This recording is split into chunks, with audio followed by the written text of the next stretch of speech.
Welcome to the deep dive. Today we're plunging into the fascinating world of Jeddah's Al-Balad Historic District. Yeah, it's a UNESCO World Heritage Site, just packed with history and, well, really unique architecture. Absolutely. We've gathered some seriously rich material for this. There's a public realm strategy and design manual, and also these detailed design guidelines. Hmm. They cover both the heritage buildings and the newer ones within Al-Balad. Right. Our goal today is to really dig down, understand the core strategies and the future vision for this amazing urban landscape. Exactly. Think of it as us uncovering the blueprint for how to safeguard the very essence of Al-Balad while, thoughtfully bringing it into the present day. Okay. The documents give us a joined-up view, starting with the big ideas for open spaces and going right into the fine points of architectural details. Okay, let's unpack this. A place with a history as deep as Al-Balad, where do we even begin? Well, grounding ourselves in its historical context is really key.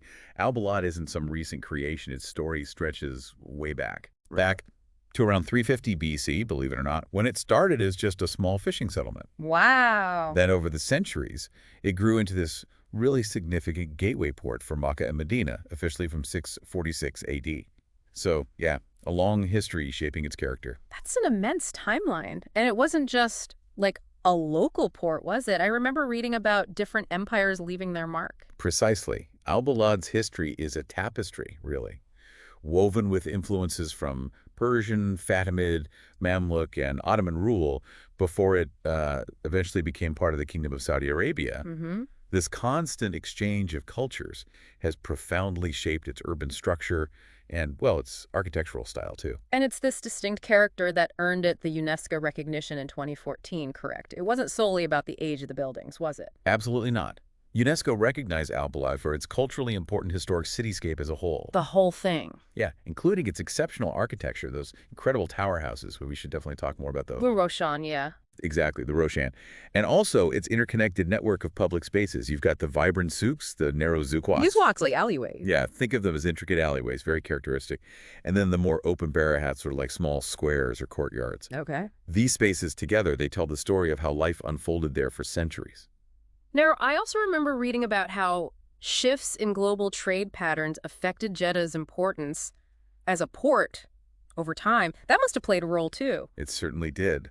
The discovery of the Cape of Good Hope trade route back in 1498 that initially led to a bit of a decline in Jeddah's port and trade significance. Ah, okay. Then later, much later, the opening of the Suez Canal in 1869 further altered its role in global shipping, impacting its re-export business. These economic shifts, yeah, they undoubtedly influenced the urban development of Al-Balad. And those traditional tower houses, the Roshan, they really stand out, don't they? They seem so, so unique. They are truly remarkable. The Roshan are a unique architectural type, not just within the Red Sea region, but really across the wider Arab and Muslim world. Really? Yeah, these multi-story structures with their elaborate wooden screens, they demonstrate incredible ingenuity in adapting to the hot and humid climate. How so? Well, they use natural airflow to cool the buildings while also, reflecting social and cultural values. It's a very clever design. Okay, so we have this incredibly rich historical backdrop. Now, as Al-Balad looks to the future, what are the overarching goals and principles guiding its preservation and development, according to our sources? Okay, so the Public Realm Strategy and Design Manual, it clearly states its aim to set a high standard for the amount, the quality, and the consistency of public spaces throughout Al-Balad, Right. making sure it responds to the area's unique character and the overall vision for these public areas. It's intended as a guide for, well, everyone involved, from government bodies to private developers. And what about the design guidelines specifically for the heritage buildings? What's their main objective? Their primary goal is to safeguard the existing heritage buildings and, crucially, the traditional urban structure of Al-Balad. Mm-hmm. They update previous regulations, bringing them in line with internationally recognized standards for heritage conservation. And they build on the principles established in the original UNESCO nomination documents. So it's fundamentally about respecting what's already there, isn't it? The inherent character of Al-Balad. Absolutely. A central principle is respecting the original urban layout. This means maintaining the historic street patterns, the public spaces, the open spaces. Uh-huh. The guidelines specifically say no setbacks, no dead-end streets, and no courtyards or inner square opening onto the public space. Right.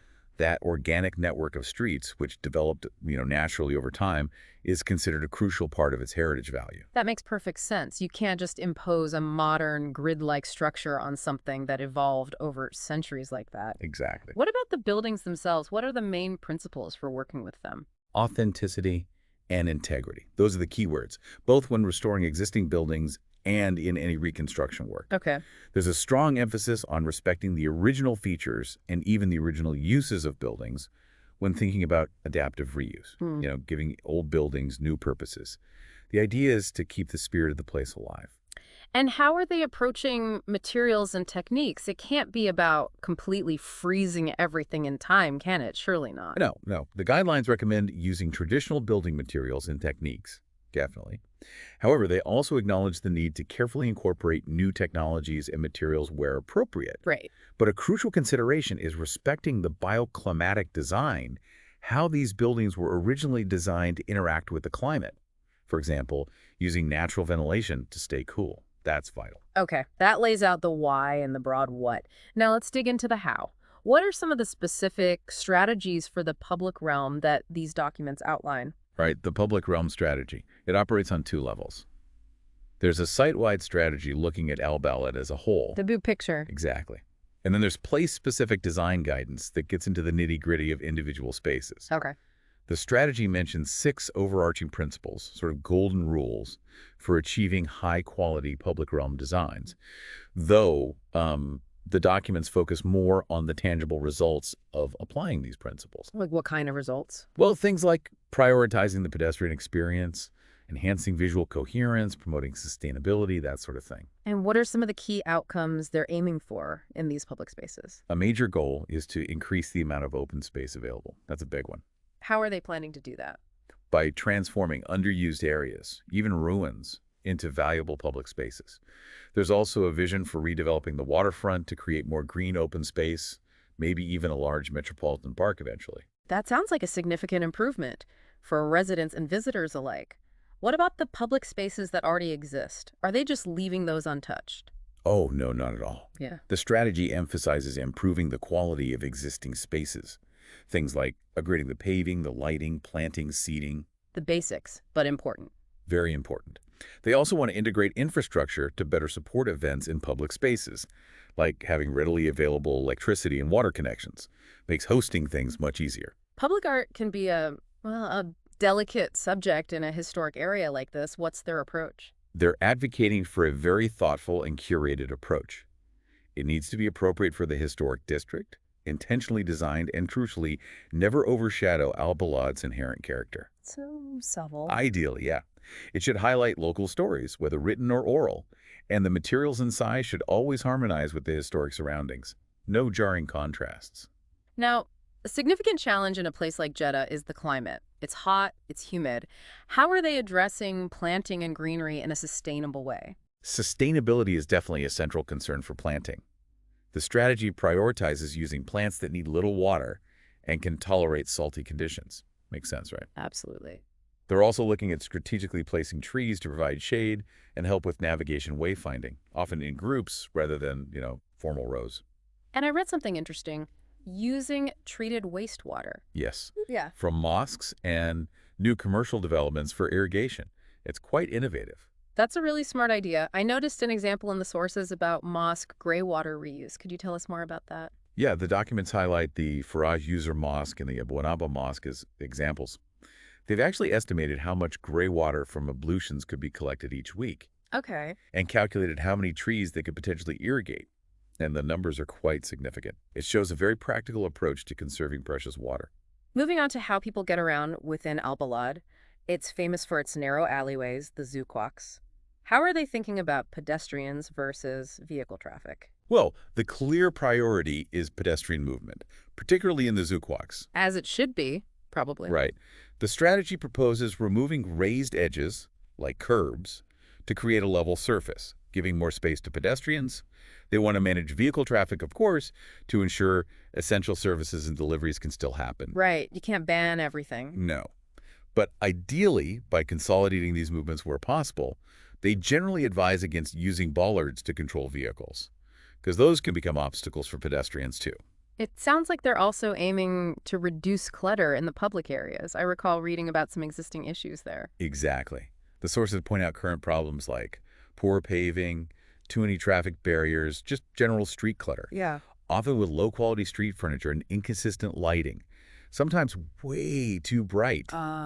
So upgrading materials and ensuring more consistent, sensitive lighting are seen as important ways to improve the public realm. And how will all of these changes be implemented? Is there a specific timeline or phasing involved? It seems like a massive undertaking. It is. Yes, they've outlined a phased approach. First, there are quick wins things that can be done within 6 months or even on an ongoing basis, Like what? like cleaning, addressing immediate utility issues, improving basic accessibility. Then there are short-term projects, within a year or less, focusing on key routes and key spaces. Okay.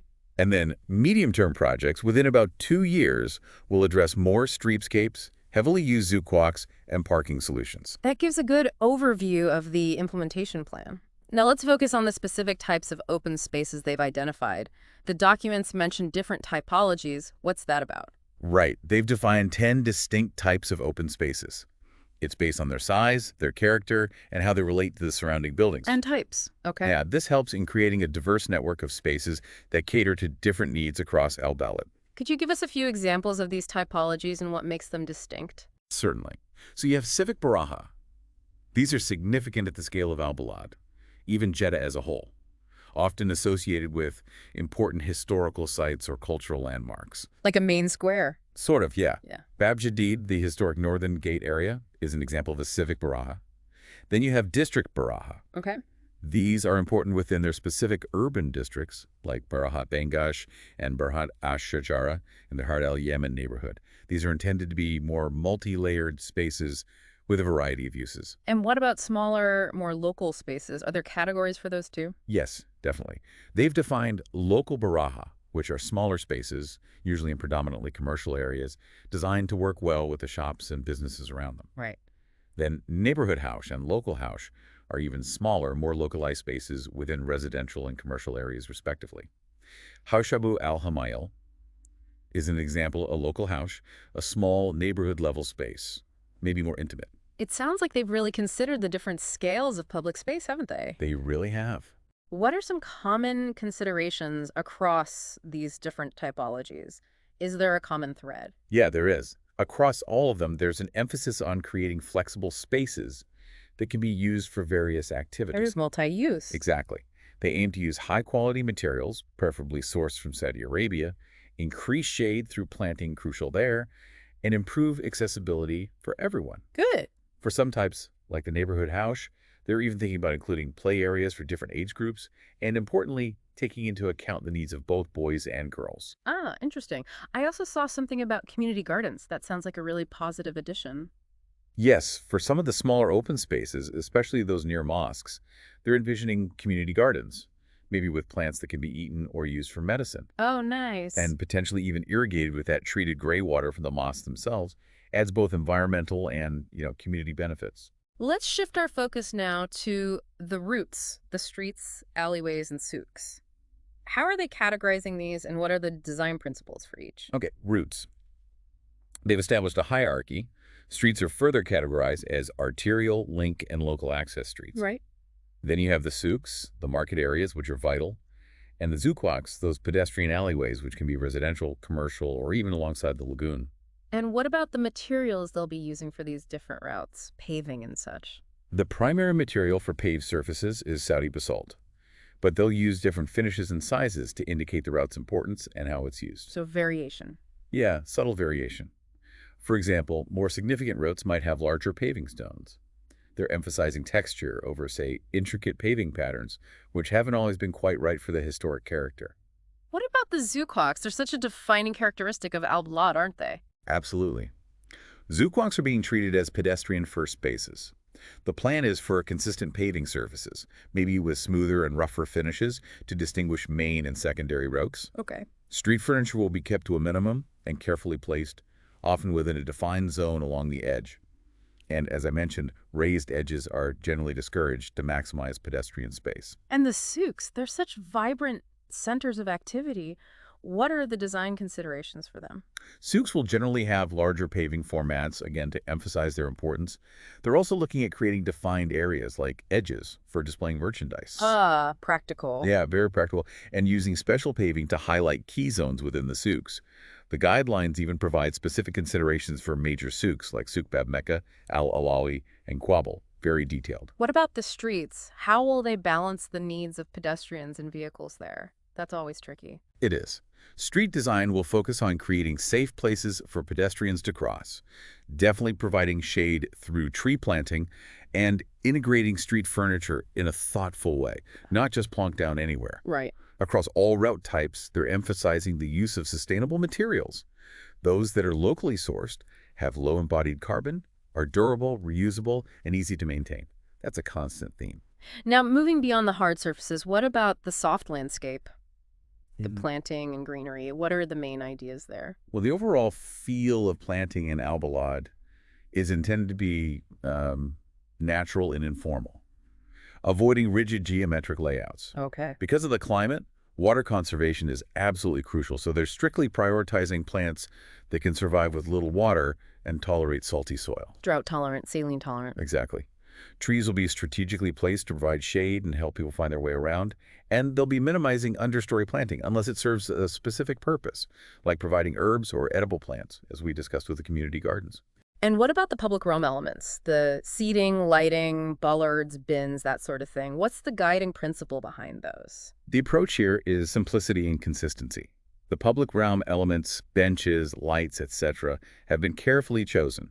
They have coordinated colors designed to blend into the surroundings rather than stand out. Blend in, not compete. Precisely. Yeah. Given the intricate details of the traditional architecture, the aim is to keep these elements simple so they don't compete with, or worse, try to mimic those architectural features. Let the building speak. Play areas for children are also important. You mentioned them briefly. How are they addressing those more specifically? They recognize that there aren't enough dedicated play spaces for children currently. So the plan is to create these, perhaps in neighborhood hours or through other interventions, to provide play areas for boys and girls of all ages.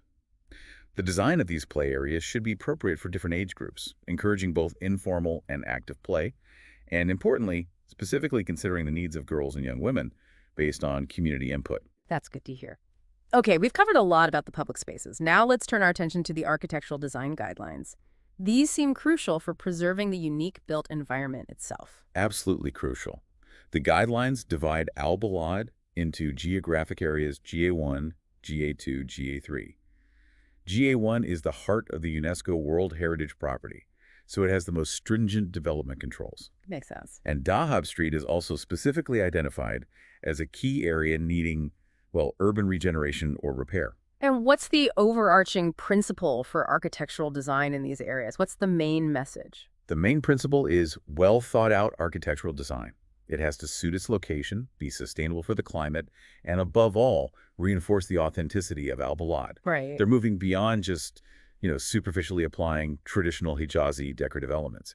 It's about a deeper understanding of the function and the climate appropriateness of traditional design. I noticed something about reviewing building-based elements. What's the significance of that detail? Well, the ground level of a building, how it meets the street, has a huge impact on the public space. True. So the guidelines emphasize a strong, sort of civic-minded design for the building space. They also address specific inappropriate development elements. They want to discourage things like extensive use of metal cladding or those rolling shutters you see sometimes. Ah, yes. They're seen as out of character for Al-Balad's architectural style. It's good to see they're also thinking about inclusivity. The guidelines mention promoting inclusive design. Yes, accessibility is a key consideration throughout. They want to ensure that all new developments and renovations include features that make them accessible to everyone.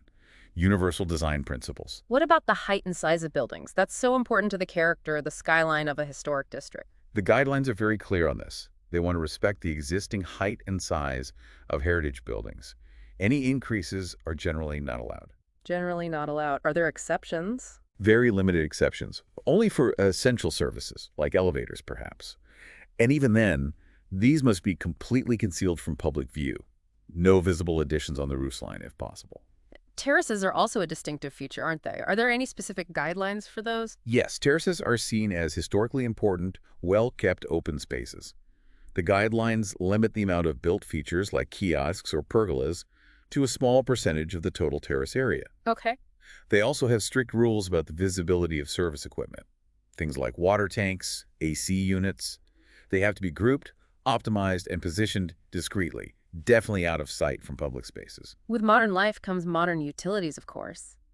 How are they addressing the integration of general services and facilities like electricity and water? That must be a headache in old buildings. It can be. The priority is to hide all these installations inside the buildings, in inconspicuous locations. Hide them away. Yeah. They don't want to see AC units, cables, pipes, or meters cluttering the facades or public areas. For water supply, they prefer using gravity-fed systems from the main network where possible. Water tanks should ideally be removed, or, if necessary, placed in basements. And what about the critical aspects of fire safety and security in these older, often densely packed buildings? Very important.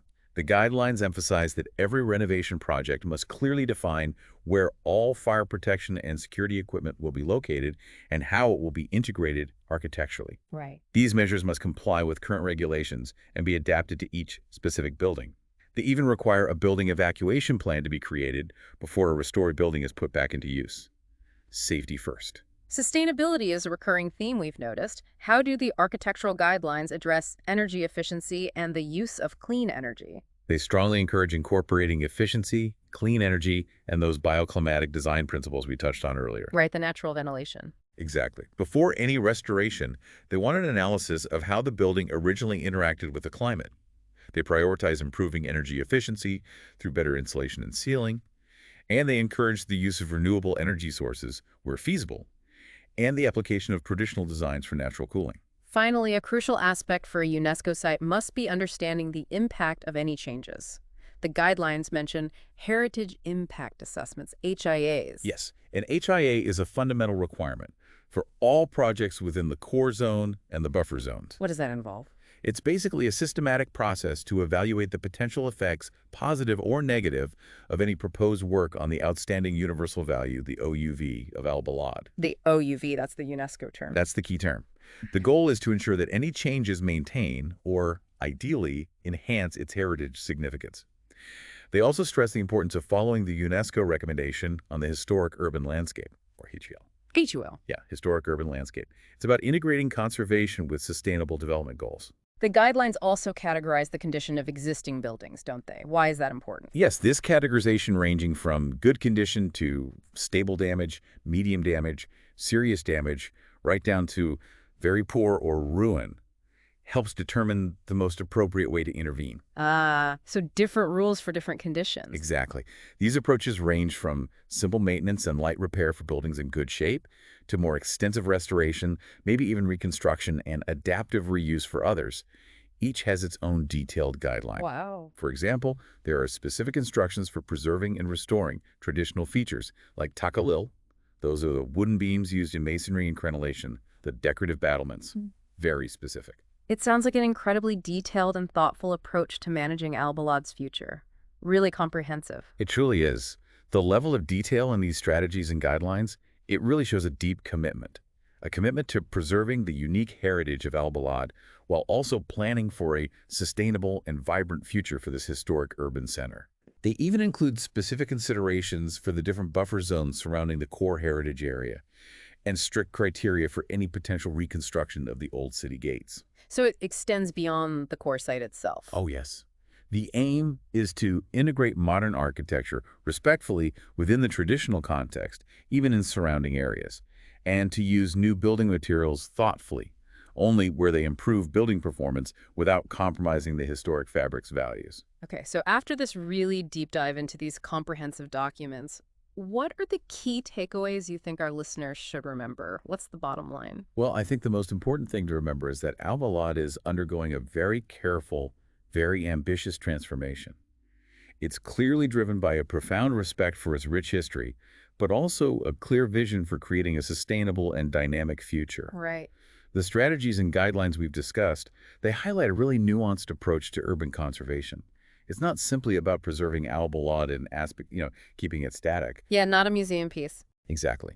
It's about finding a thoughtful balance between safeguarding its unique heritage and meeting the needs of modern life. Hmm. And you can see this balance reflected everywhere in the emphasis on community involvement, sustainable practices, and the meticulous attention paid to even the smallest architectural and public realm details. That's a fantastic summary. It really paints a picture of a living, breathing, historic district, adapting but holding on to its soul. Mm. And it makes you think, considering this intricate balancing act, preserving a UNESCO World Heritage Site while adapting it for contemporary use, what broader lessons might Al-Balad's approach offer? Maybe to other historic urban centers facing similar challenges around the world? That's a great question. How can communities ensure that modernization truly enriches rather than diminishes the unique character of their historical places? This deep dive into Al-Balad's strategies reveals, I think, that careful planning, rooted in a deep understanding and respect for the past, is absolutely essential for shaping a meaningful and sustainable future for our shared heritage. Thanks for joining us on the deep dive.